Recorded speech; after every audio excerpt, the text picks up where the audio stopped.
All right, welcome to Live from My Drum Room. My guest is legendary drummer, author, historian, and beloved member of the British music community, Bob Henrit. Bob was my guest on December 15th, 2021, so be sure to check out that episode if you haven't seen it. We cover a lot in this new episode, including his friend, the one and only Keith Moon of The Who, his work with Argent and the Kinks. In the past 2 years, Bob was diagnosed with Parkinson's disease. So he wanted to come on my show to talk about how he's doing and how he's managing it. Not surprisingly, he still has that great sense of humor. I know you're really going to enjoy this show. So come along for the ride. Thanks for watching. Thanks for listening. And I'll see you on the other side. Please welcome Britain's favorite son and a national treasure, the great Bob Henrit. Hey, we're going. Yeah, welcome. Hey. Got a lot of fans watching today. Thank you Oh, for, oh, really? Have I got a yes, lot of fans? you've got a lot of fans. All right, good. This guy's one of them. Oh, great, thank you. I was just looking at your bit in the book, Ah, in the Simmons book. oh, yes, yeah. I wrote about you before I even knew you.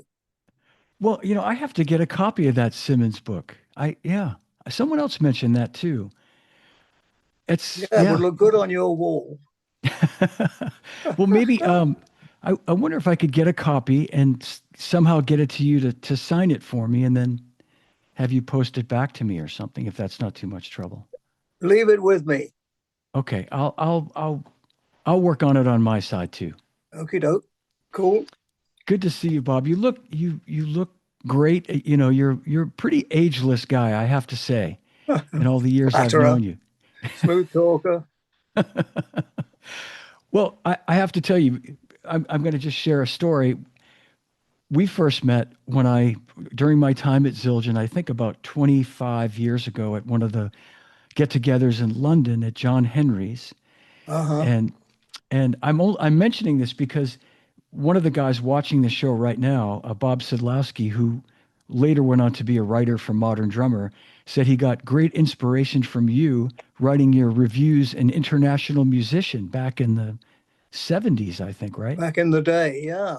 Yeah. And that's when I first became aware of you and realized all the sessions you'd done and all the bands you played with. But I'll just say this, Bob, when you walked into the room at John Henry's that night, and Tina was kind enough, Tina Clark, our dear friend, made the Oh, introduction, but I knew who you were the second I saw you walk in. You were, oh, you're larger than life and a legend. So, oh, well, I try. well, I like to say we hit it off instantly, and we had a great conversation, and I felt like I'd We known did. you for many years. Yeah, and of course, Glenn is now gone, as you probably know. Yeah, yeah, I know Those were that. the days, eh? Yeah, that really hit hard when I got the news about Glenn. Yeah, Yeah, good guy, really good guy. he was. Yeah. Yeah. And everybody watching, Glenn Thomas was the guy that ran Simmons in the USA, America, the guy that I work for in California 40 years ago. Hard to believe, but wow. So Bob, how are you feeling? You look great. I'm not too bad. I've been burning the candle at both ends today. I started out with Pilates, then I went for a walk, then I did boxercise. Now you may not know what boxercise is, but it's exercising, but boxing exercising. You're not actually hitting anybody on the nose, but it's that sort of thing, Hmm. and it's it's hard. It's tough.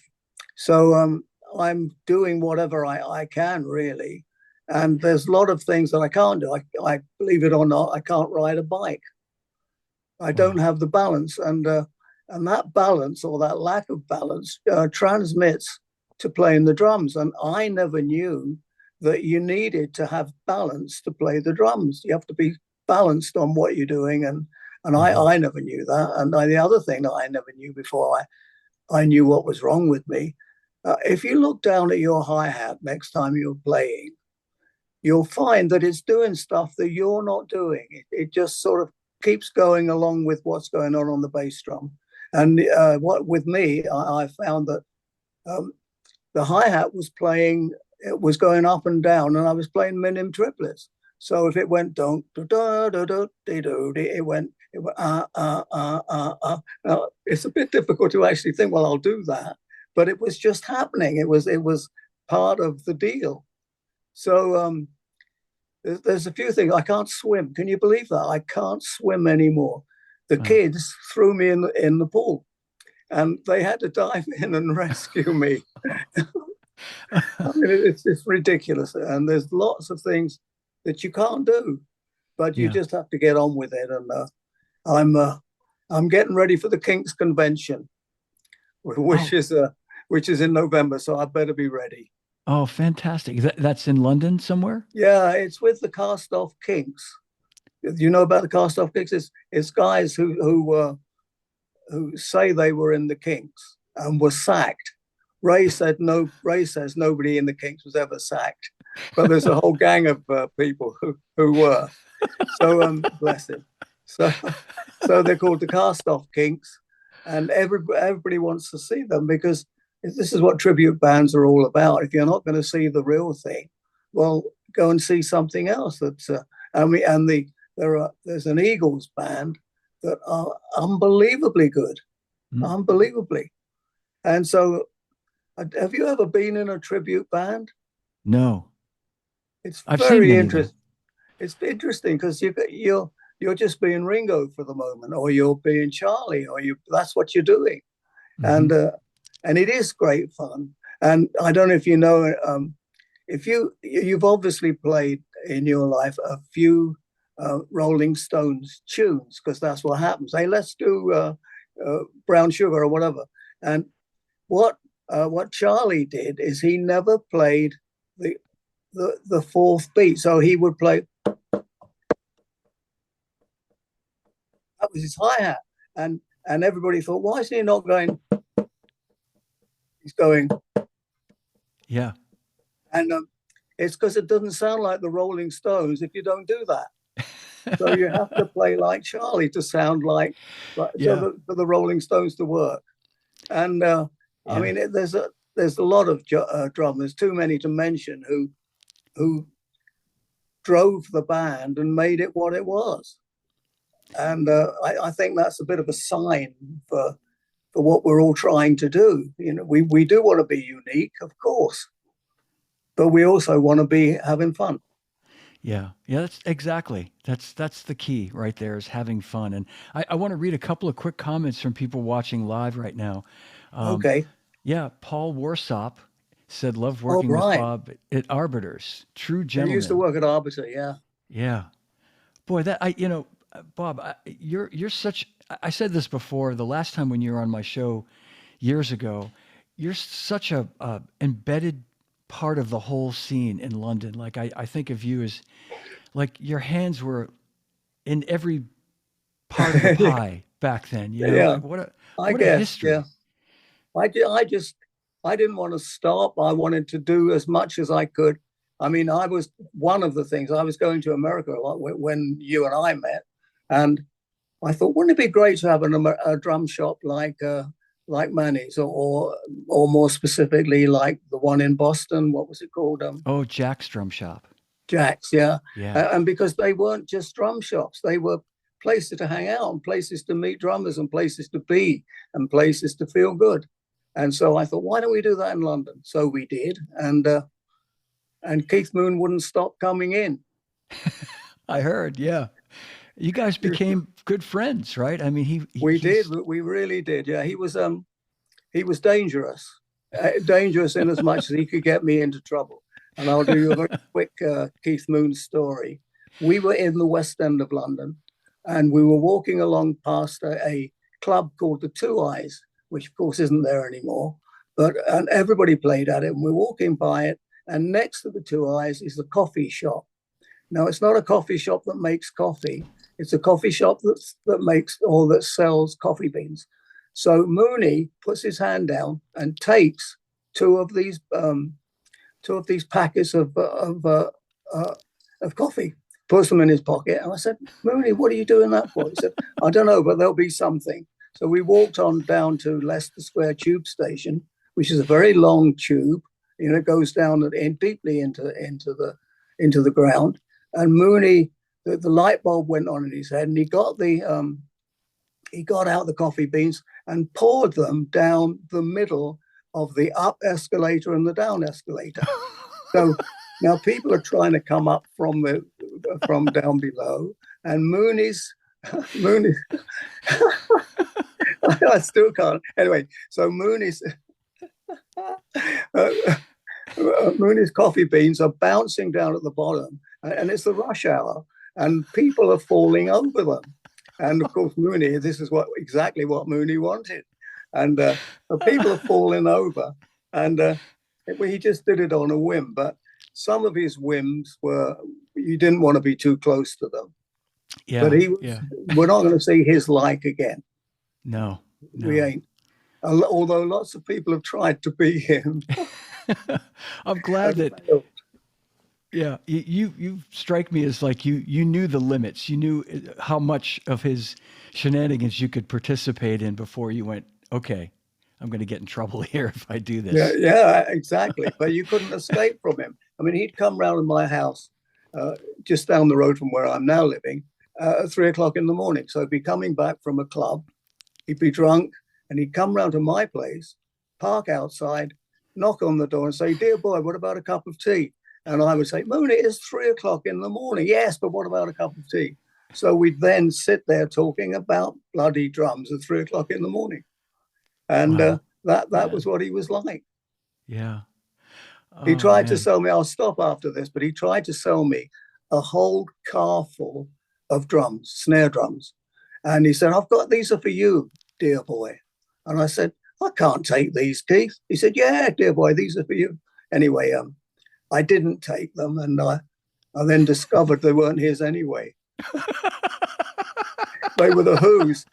Mooney didn't own much. I'll bet. Oh my God. Yeah. And I know he cited you as one of his favorite drummers, and he did. Yeah. That has to be such a great honor. Beyond. Yeah.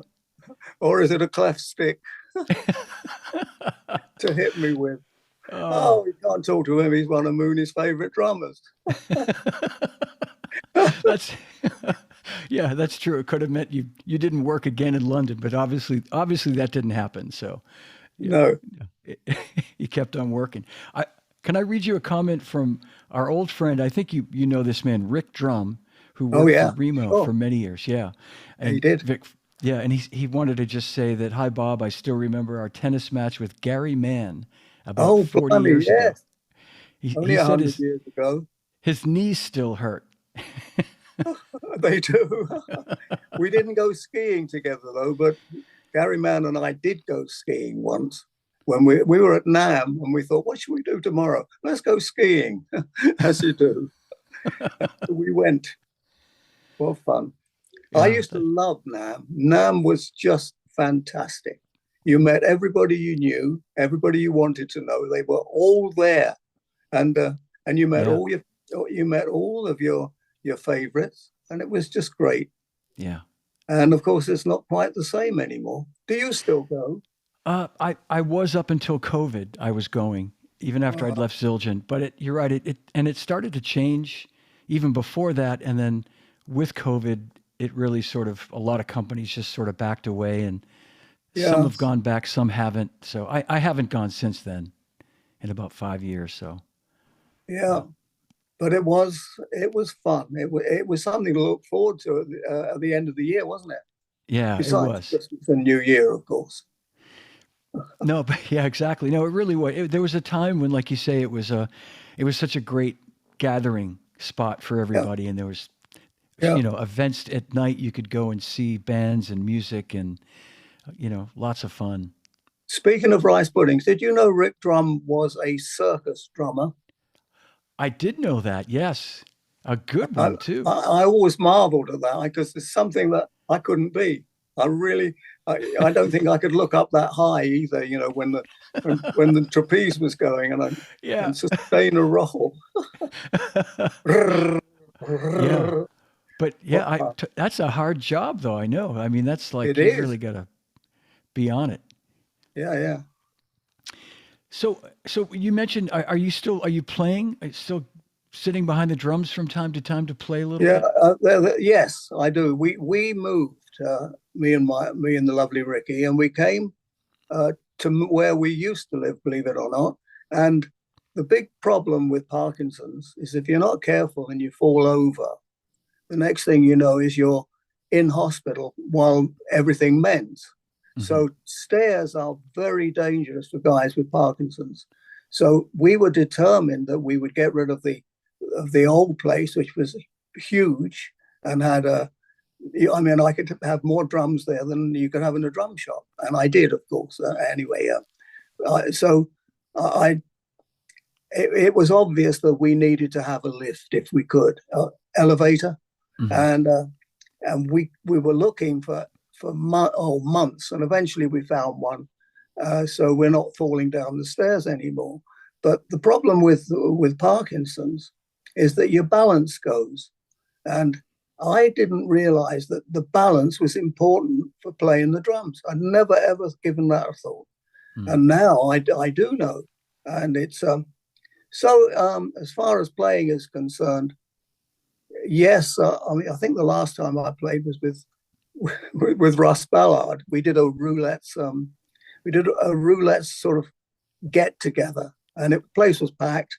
And I all I had was one drum, a sort of pancake type drum, Hmm. and beaters, and I played. And everybody else played, but we hadn't even said we were going to do this, and we played, and it sounded just like. I mean, believe it or not, it sounded like the records, Wow. there I am playing with nothing. And to give the truth to that, we did a Kinks album where I could only have a certain amount of drums. Bass player Jim could only have one bass. Dave could only have one guitar. Keyboard player could only have one keyboard. And guess what? Once we put it down, it's with those limitations, it sounded like the original Kinks. How So, about that? Yeah.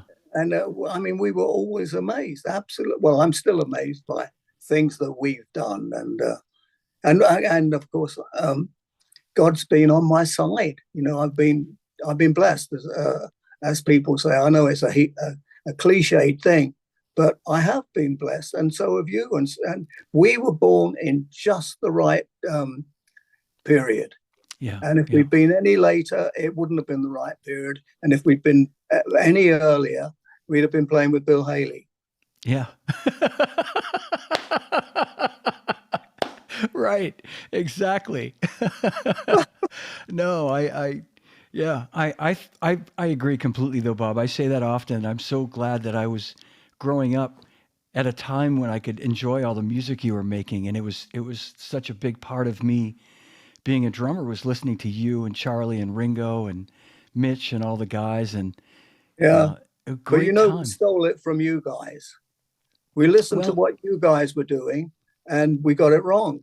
And the reason we got it wrong is that you were never on TV. None of those guys were ever on TV, not the American guys. yeah. And so you couldn't see how things were done. And for example, Peggy Sue, I it wasn't until I played with the Crickets that I realized I've been playing Peggy Sue wrong all my life. But not only had I been playing it wrong, so had everybody else I knew. And Yeah. we would play it as hand to hand. Yeah. It doesn't go like that. It goes, and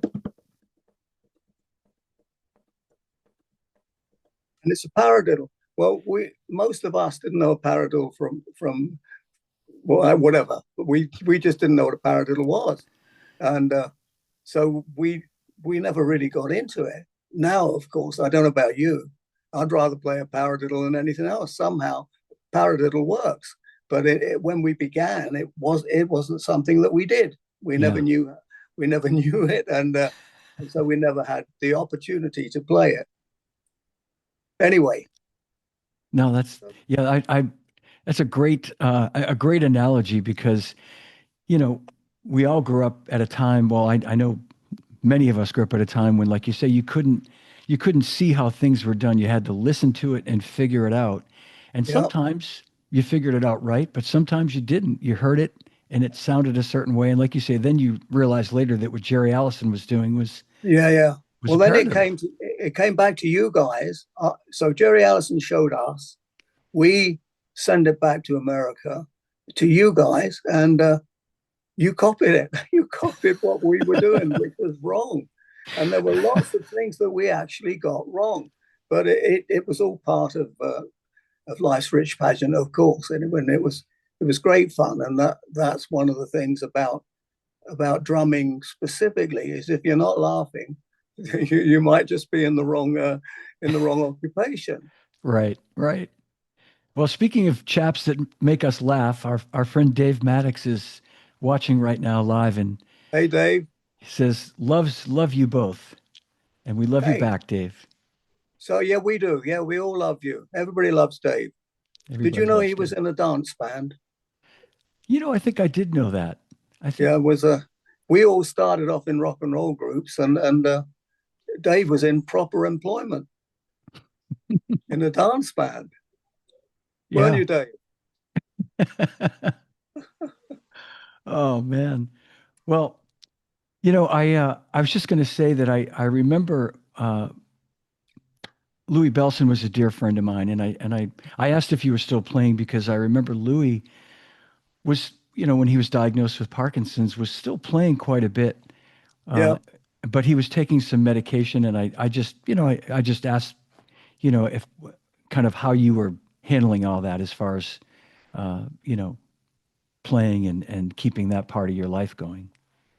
But but you explained it, and I understand that completely. That it's a balance thing, and I think Lou even mentioned Well, something about that. I did, but I didn't realize it until I got Parkinson's, that it was a balance thing. And I didn't realize I had Parkinson's until I kept falling off my bike. Now, that sounds funny, but I kept falling off. I didn't Mm. have the balance anymore. And, but the fact that I couldn't swim, that's ridiculous, but I couldn't. And so I meet these guys, there are about a dozen of us, and we meet every other Wednesday, and they are, as I probably said, they're all ex-musicians, and they've all got Parkinson's. And whether there's a correlation between that, I have no idea. Mm. But I'd like somebody to investigate it. So anyway, I started doing uh, drum circles, and you didn't need to be a drummer to be in it. You just needed to be interested in doing it. And so we would get together, and the first one I did, there were 60 people turned up.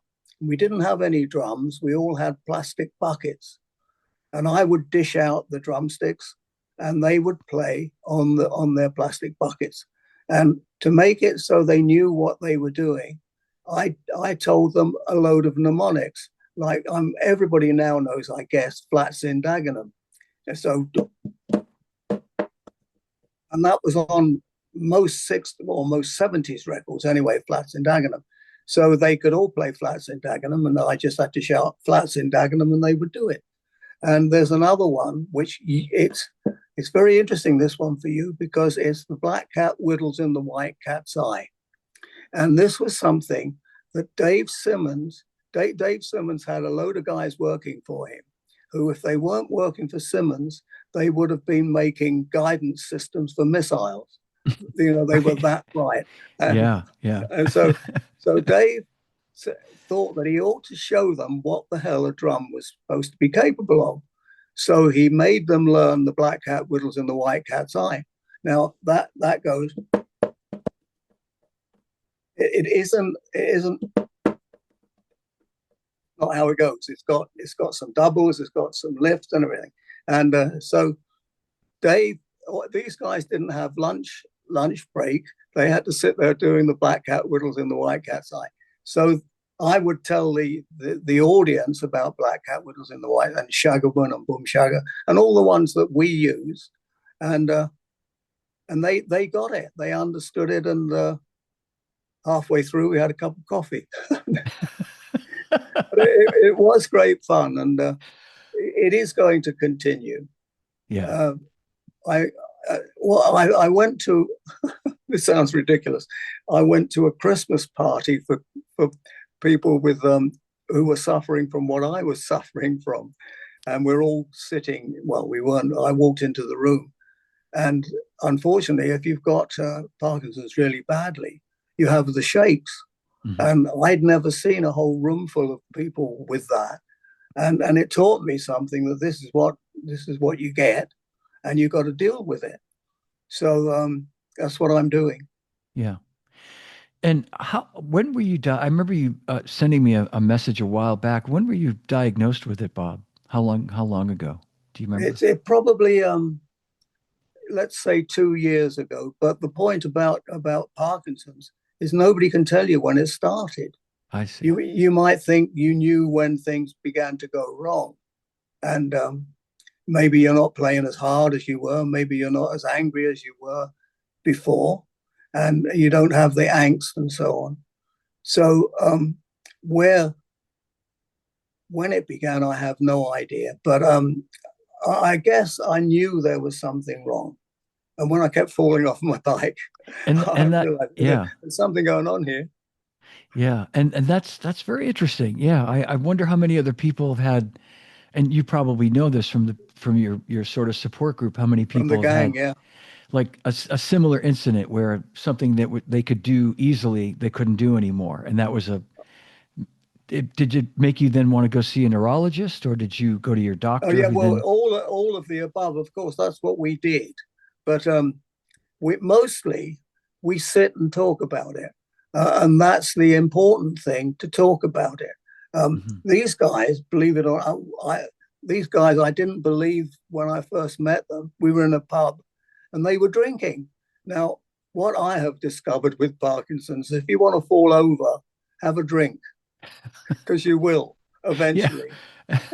And so these guys were all drinking. I thought, wow, these guys are really brave.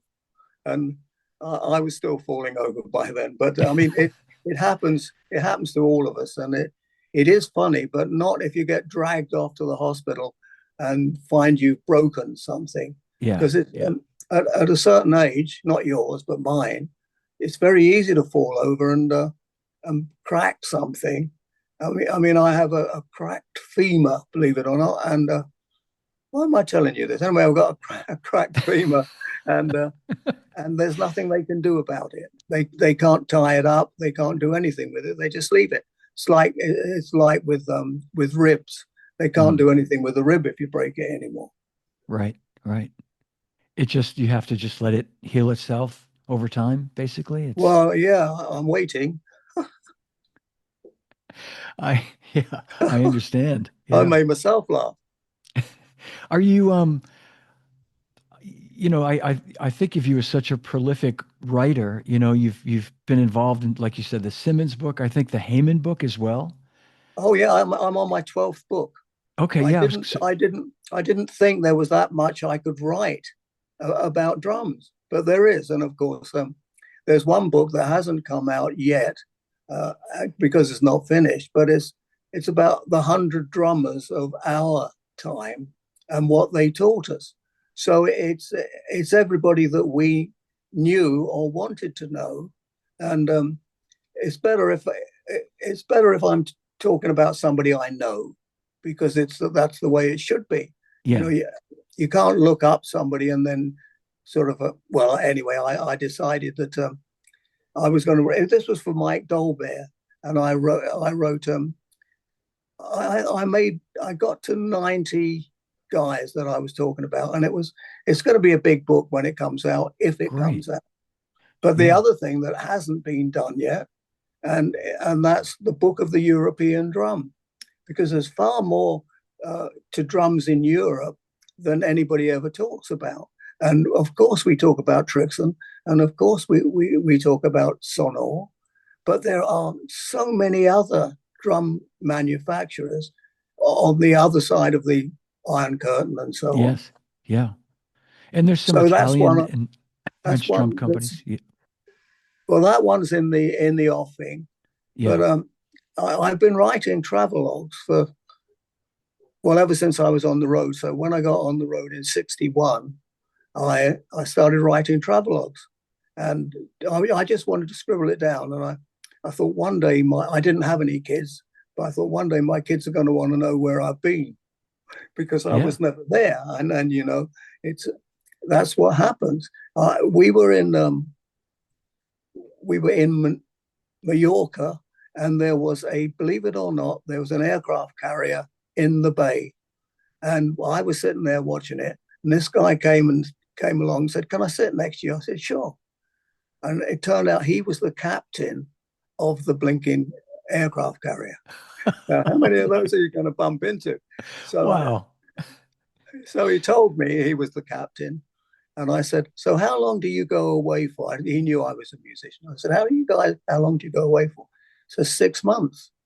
I said, "That's a long time. That's what we do." He said, "Well," he said, he had a great line. He said, "If you're a fireman, you have to go to a fire every now and again." And of course you do. Yeah. So, Yeah. so most of my writing's been about observations and things that I've noticed when we were around. As you probably know, um, if you're on a bus tour, which is an easy way of going around America, you either go to sleep or you look out the window. And if you're going through Wyoming, there's a horizon at the front, there's a horizon at the back, and there's one to the left and there's one to the right, and that's all there is. And there's nothing there. Yeah. But me, I was looking out the windows just to see if there was something there, and I never. I mean, it's like looking for UFOs. I don't suppose you've ever done that, have you?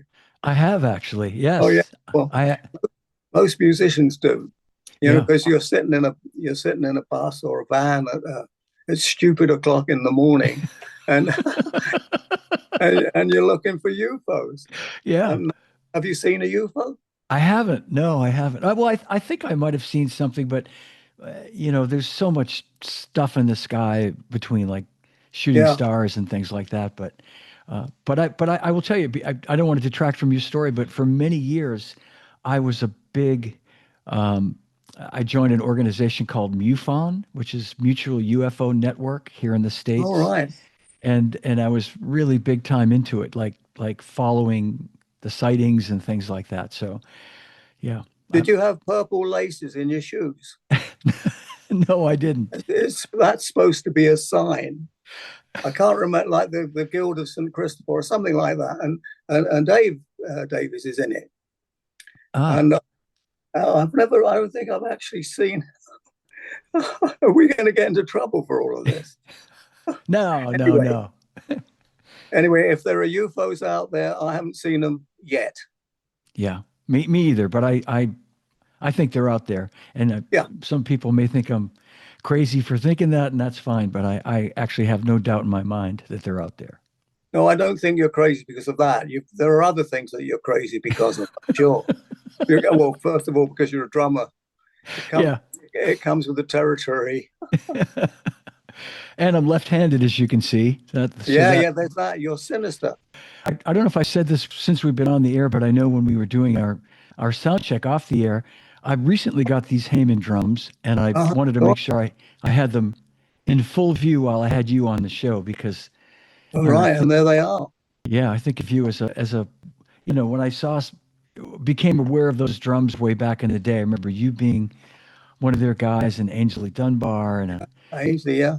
yeah. And Dave wasn't. Dave Maddox. He just happened to be sitting on a Heyman drum kit, and somebody took his photograph, and the next thing he knew, he was in the catalog. Is that right? Is that right, Dave? Well, he's still watching. He's saying to ask you about your first visit to the Ludwig factory and liberating some drum parts. Yes. Okay. I've always been confused about Ludwig drums, which have numbers that are corresponding 1, 2, 3, 4, 5, because I have seen them being made, and I've stood next to the ladies who were putting the badges on the drums, and they would put their hand into a box, take a badge out, and stick it on a drum. They wouldn't think, "Oh, hang on, we need one of these for 12 by 8." It's none of that. So I've always been aware. I've Interesting. been wary of that. But it was. I took a. Oh gosh, you remember all this, Dave? I took a super sensitive back to Ludwig because it had been beaten to death in the early Argent days. Took it in and said, "Can you do anything with this? It needs a new mechanism." And they said, "Yeah." And while they took it away, they said, the guy said, "I'll check it out." And it was a super sensitive, but anyway, it turned out to have a brass shell. And they only made 12 super sensitives with brass shells. And the guy said, "I'll go and check it out." He came back, "This is one of the 12. And so I thought, great, I'll keep this forever. I went off to America to do a long tour and came back, and a German dealer had gone into my drum store and bought everything there, including that bloody snare drum. Oh. So the guy, I mean, he's definitely somewhere in Germany, but how could you possibly find it? But it was a great drum, and I'm sure it still is. Wow. Is that the drum that's on this song? Hold your head up. Yeah.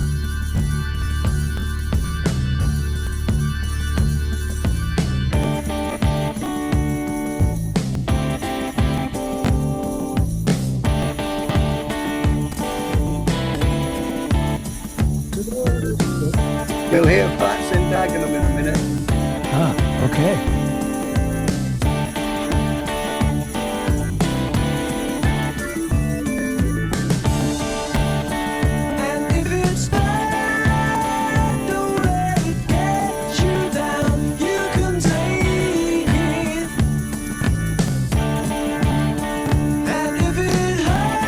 Such a great track.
Dave Maddox says, great groove. It is. It's a great groove.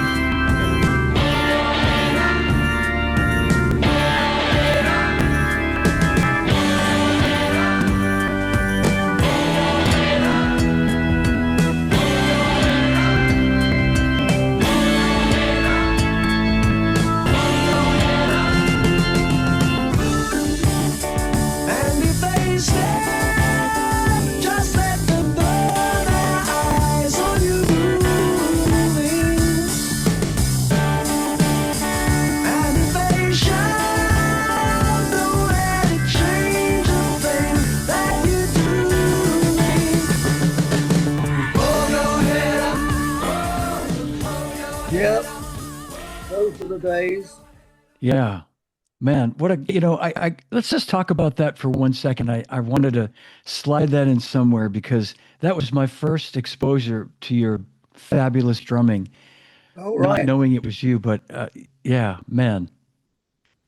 So And the interesting thing is, John, there was a small tambourine hanging on the floor tom. So it was actually making the same sound as the floor tom. So dom diddy bom was coming from the tambourine as well, and it was standing on its edge. Wow. And is that a Zildjian gong you've got up there? I have two gongs. I have a Zildjian and a Paiste gong. All The right. the Zildjian gong belonged to Jody Lynn Scott All when right.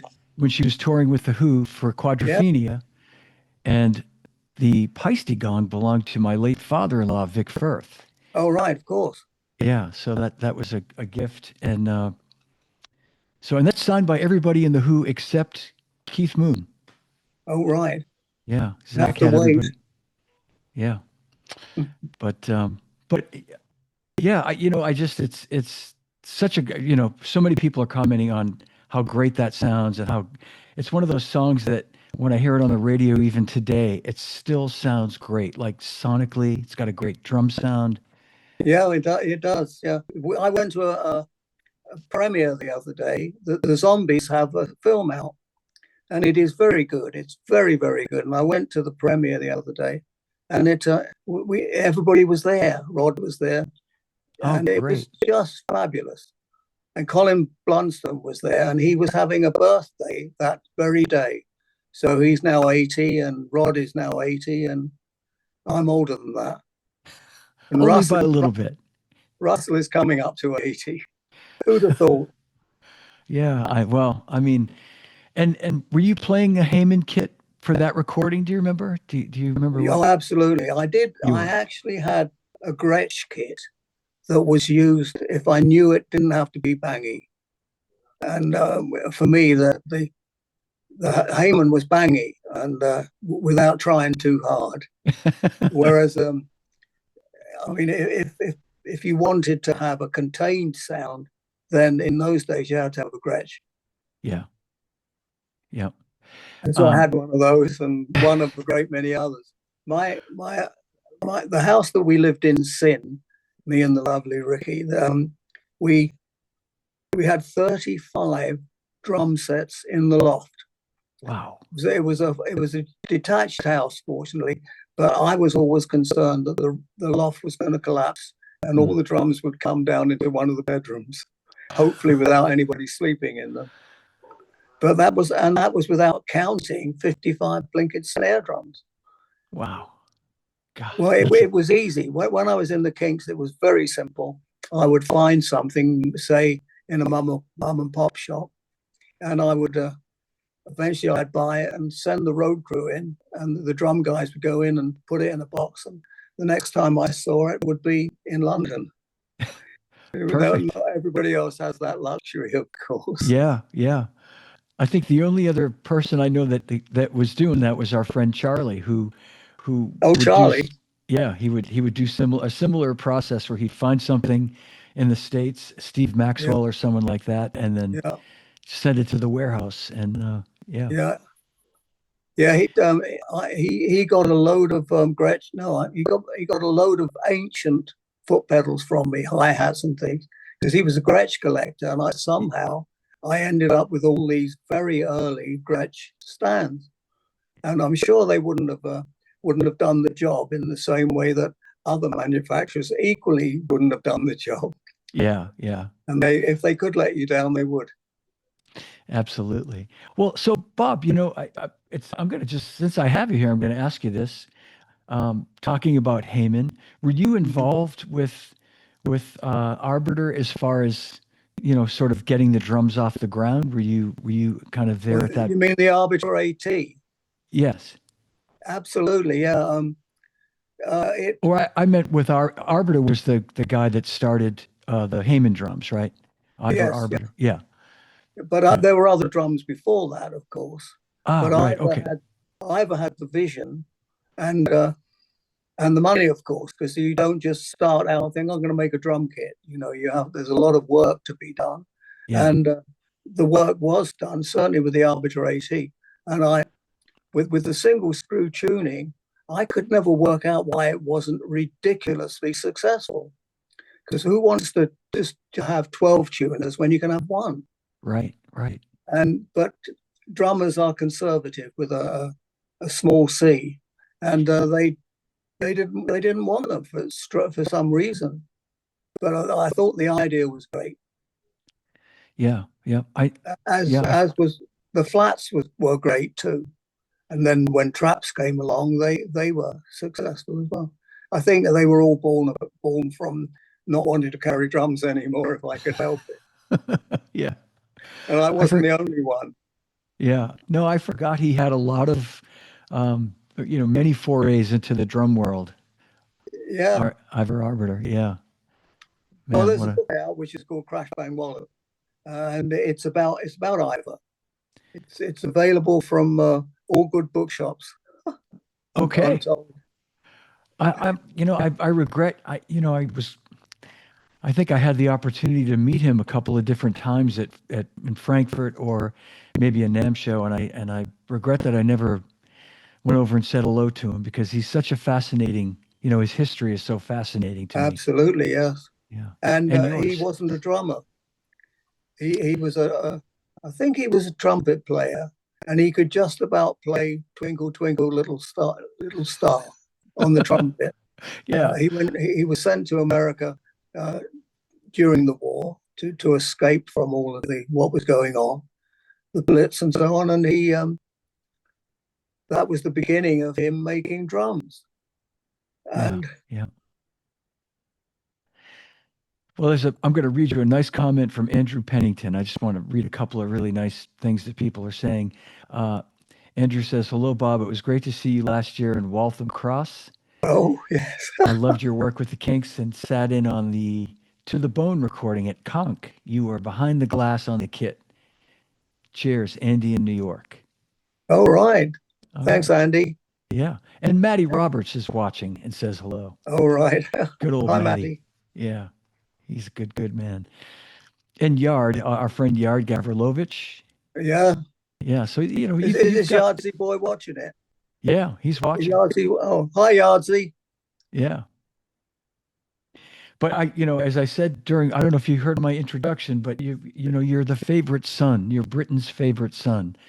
Um, you really are. I mean, you're such a treasure, and all the different things that you do and have done Yeah. between your writing and your contribution to music, and working in the business, having a shop to service all the drummers in London, and Yeah. We used the drum store was just down the road from Marquee Studios, and every now and again, a producer would run into the shop and would say something along the lines of, "Are there any drummers in here?" And we'd say, "Well, have a look around. This is a drum shop." He said, "Well, can somebody come and do a session and on the drums?" I said, "Why do you want someone to play the drums?" And they said, "This was in the days of punk." And they said that the drummer has decided he's done it once, and if you didn't get it right, then that's it. It's your fault. So he would go off down the pub. We would go off to Marquee. We'd play on a record without having any idea who it was. It could have been absolutely anybody, and this happened several times. I think Dave Maddox told us a similar story, a story just like this, the Yeah, exact scenario. Yeah, what yeah. fun! That's I know. That was a great, I mean, an interesting time to be around. I remember when it started happening in the States, the whole groundswell of the punk, movement. And Yeah, yeah. yeah, It wasn't bad at all. Everybody thought, "Oh, blimey, it's ruined the music business," but it hasn't. It hadn't. It meant places opened up so people yeah, could play music there that hadn't been there. I mean, at the time the punk turned up, if you wanted to get out there and do record and do gigs, you had to find a few quid from the record company to pay to be on a tour with the band, be it Rod Stewart or whoever. So that would be your contribution to sound and lights. So you'd give them a load of money and you'd be on tour with them. yeah. But of course, then we discovered that the record company wanted it back. that yeah, that little hidden thing in the contract, Yeah, that little hidden yeah. clause. Yeah, there's no. Oh, no, I was going to say there's no such thing as a free lunch, but Yeah. That's such a familiar story. I know. I know. But well, you know, I'm sorry. Yeah. yeah, the zombies film, which has Argent in it. The zombies film is about all of those things. I mean, the zombies went to Manila from London and did several days, maybe several weeks in Manila to huge crowds every night and got paid something like 50 quid between them for the whole time they were there. Wow. And that happened an awful lot. I mean, if people are, nobody ever wants to own up about that sort of thing because they don't want to look stupid, but it happened a lot. We, Yeah. we played in we played in a dance hall, and the guy was auditioning us, and the room was packed with people who became famous guitarists, and we we had well everybody had to pay half a crown to get in, which was nothing at all, but nobody got paid, and it was just. But that's what we did. We wanted to play, and we didn't Yeah. care. I mean, I don't know anybody, and I'm sure Dave will agree with me. I don't know anybody who got into music to make money. We got into music to make music. That's why we were there, and we Yeah. did it. And the money was irrelevant, absolutely irrelevant. Absolutely. Yeah. I mean, to a much on a much smaller scale for someone like myself, it's the joy you get from playing the music, and it's Yeah, never, yeah, it's never about the money. Yeah. no, it isn't, and I'm pretty sure it's never going to be. Yeah. You're right. You're right, as far as people getting into it. But I think you make a very good point, Bob, about at the same time, it's just you hear these awful stories about bands like the Zombies and really every band from that era Oh being yeah, taken advantage of, and they're including the Beatles. Yeah, including the Beatles and the Rolling Stones and yeah. everybody who signed that first deal where they just the record company or the manager took 95% of what the band made. And If you were lucky, if yeah, it was true, yeah, absolutely true. Who'd have yeah. thought? I know. And we're still talking about it, and we're still having fun with it. But in the case of the Zombies, did the songwriters at least own the publishing? I mean, were they able Yeah, to? they did. Rod and Chris did okay out of it, Good. Okay. Yeah. which is good. I mean, Yeah. but it's just part of the deal. And I I'm I don't know if Dave Mattis would agree with me. But I wouldn't have it any other way. It was fun, and driving down the motorway at stupid o'clock, 3 o'clock in the morning was fun. That's what we were in it for. Yeah. When we went, Argent went to New York in 1970, and we started the tour, and the first tour was 51 planes in 50 days. Now that is ridiculous. Who would have Oh, thought that anybody would yeah. be stupid enough to do that? But we all thought at the time, oh, this is how it goes. Yeah, we'll be doing this forever. We're going to be really tired. And imagine, I know, and you were young and you know, you could do it at 20 years old, but Yeah. I mean, the thought of anything close to that now, it's just Oh, you're it's back. impossible. It would Yeah. kill you. Yeah. You would die. That's definitely it. There's a Yeah. story about, I'll shut up after this. There's a story about Fillmore East, which was New York. And we were playing there. We were on with the Moody Blues. Place was packed, and there was a bomb scare. Oh boy. So we had to stop playing. Everybody left the theatre and stood on the pavement. So we're chatting to all these people on the pavement, and then we went when it was clear. We all went back in again, and it was 3,000 people left the theatre, and 5,000 people came back. Now I've been agonizing for years. Did that happen every week, or did it happen every month, or had? I mean, it just seems to be the sort of thing that a New Yorker might do. But of course, they didn't have. Nobody had any mobile phones then, Yeah. except maybe if you were in the military, you might have one. And so they somehow they managed to tell all their friends to come, and instead of 3,000 people in the audience, there were five. Wow. I mean, yeah, it seemed like there were a lot of things like that you could do back then. There were, Yeah, yeah, they're not the sort of checks and balances, for lack of a better expression. yeah. It's but But yeah, I it was was gonna say, fun. yeah, I was gonna say I miss the fun and the sort of looseness of things that you could do back then. Well, it was But all brand new. That was the thing, and we were just. I mean, the world was open, and you could go anywhere, more or less, yeah, and play anywhere. So we did. yeah, I'll bet that those must have been great times to be It was. traveling and It really was. Yeah. yeah. And I'm still writing travelogues, mainly because I don't know when to stop. There is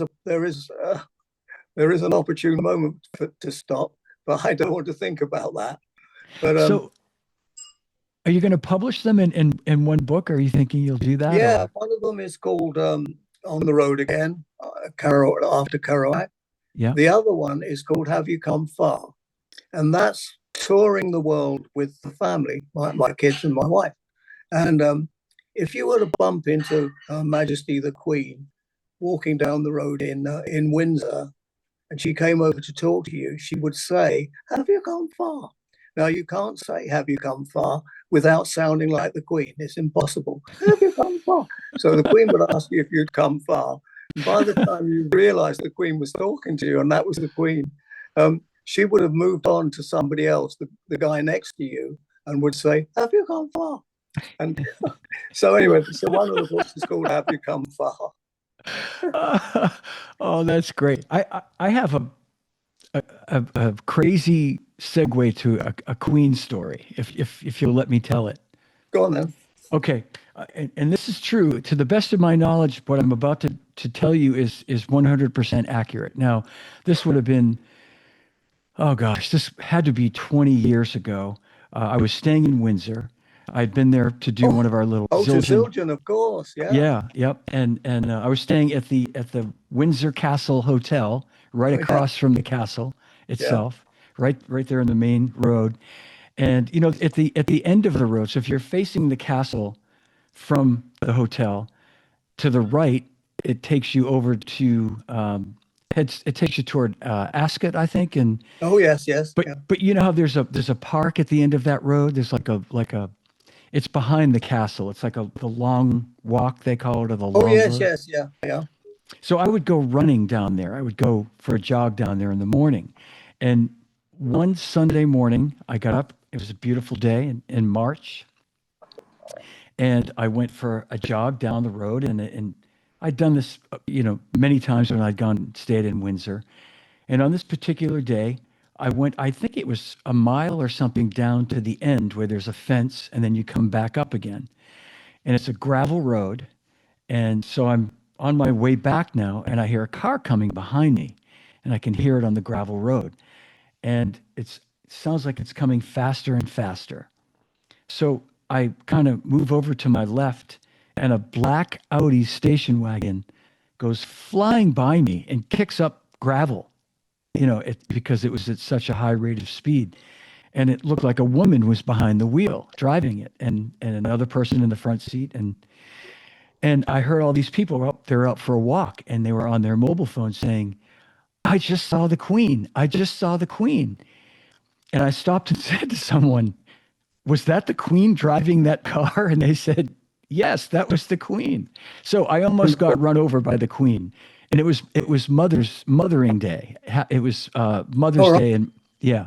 So, and I think she had come from the quarters that are maybe back at the end of the road where I don't know what the logistics were, but I'm fairly certain that was her that drove past me. Was she wearing a headscarf?